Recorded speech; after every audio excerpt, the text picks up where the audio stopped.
will never be. A city where no storm clouds ever gather. This is just what heaven needs.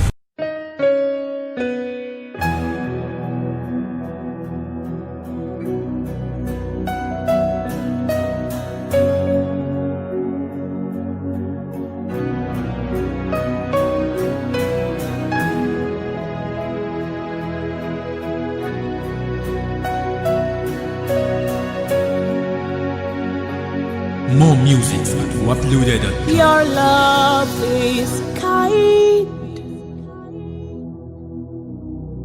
Your love is patient. You fill my heart with so much peace and joy. You're amazing.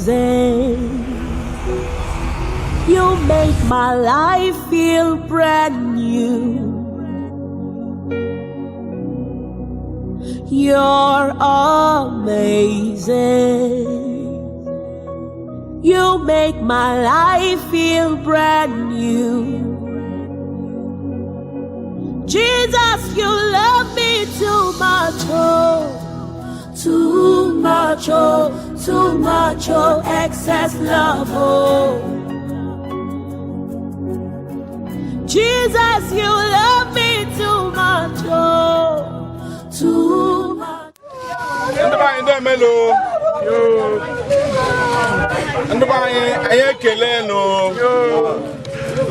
Yes, I who on the way and I'm no go she Mergene, Lamiruku Mergene, I lay to Karumo.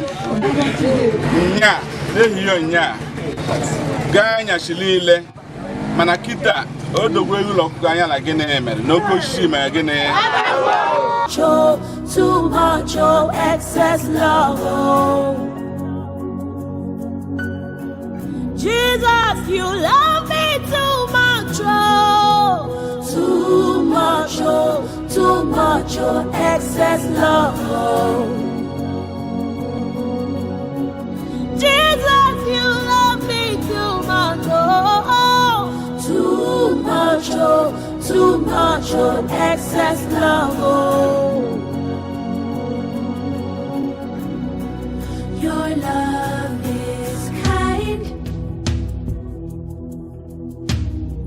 Your love is patient.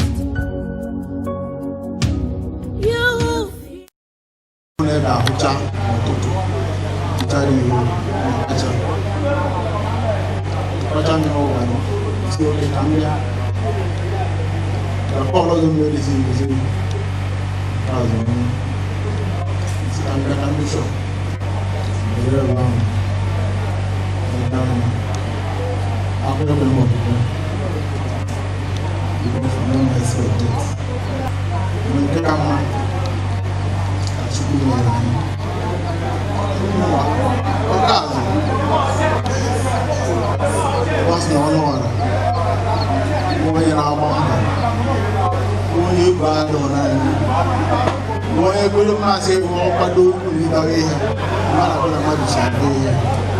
oh, yeah, advice.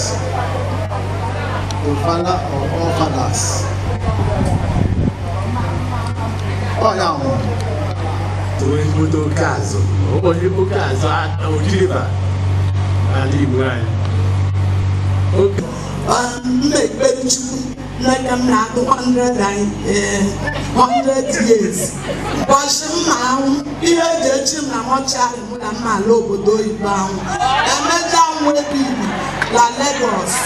Every child at Lagos, put a damn Luigi. Every Luigi, I want 21, that's our one. Not the day, if I can make it hot. I truly believe in our heart, Jesus. Monsieur Augustine Onuorah. Oke Ogu the first na Ogu Kingdom. Nwoke a na-ebe ahụ ihe eji mara iwu Chihe, o nwere ihe ntụli Chihe.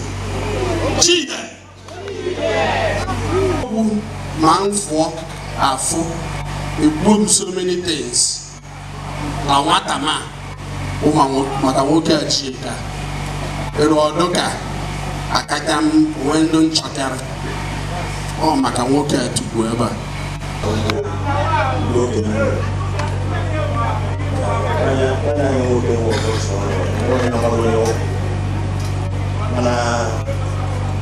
ọ dị ka nkacha dị ha n'ọnwụ ya maka na ọsọ Chineke nọ n'eluigwe onye ọ na-anwụghị ya biko na-agwụ n'ọnwụ ọnwụ eziokwu onye ọ na-agwa ihe ọzọ. The highest chief. Anyị na-adọnye ahụ nwanne anyị na papa anyị bụ ọsọ Onuorah n'ala ma ọ laghachi ebe o si pụta. Anyị na-eme ka dị n'ọmasị Chineke jikere isi na ndụ nke a bụrụ inwe ahụ kpọrọkwa nwa odibo ya. Kristi bụ onye mbụ kesịrị ọgwụ ọ bụkwa onye nke na-eme ka ahụ anyị dara agbanwe na ihe ahụ na ya bụ sọ. N'ihi nke a anyị na-etinye ahụ nwanne anyị na papa anyị bụ ọsọ Onuorah n'aka Chineke ka ọ nọrọ ya n'udo nke ya mepee ka ahụ ya bido ọzọ.